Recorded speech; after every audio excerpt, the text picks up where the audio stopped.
I guess that's important too, as you're now a head guy, that you have to relinquish some control. As much as you'd like to do everything, you have to rely on your assistants and For all that. sure. That's a good coach, is it not? Oh yeah. Well, you just can't do everything, and you need your coaches to have input and be involved. And I think it's important that your staff really works together and has input in your whole game structure.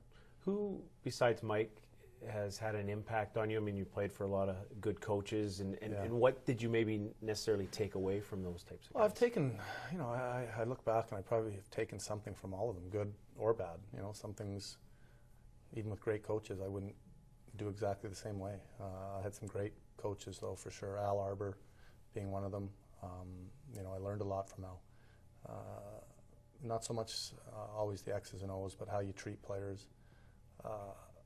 How to care for players and treat players different. I learned a lot from Butch Goring when I was in junior and had him in Capital District in the AHL.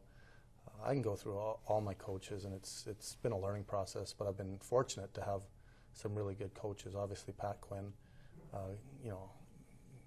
Everyone knows how good a coach Pat was, and I've learned a lot from him. Paul Maurice, Randy Carlisle, Mike Sullivan. I've had some good coaches. Ronnie Francis was a coach of the year in the NHL.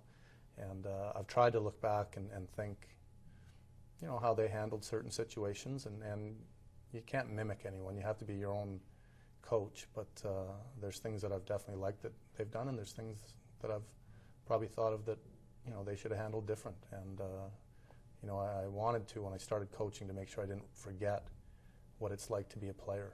And, I've always kept that with me.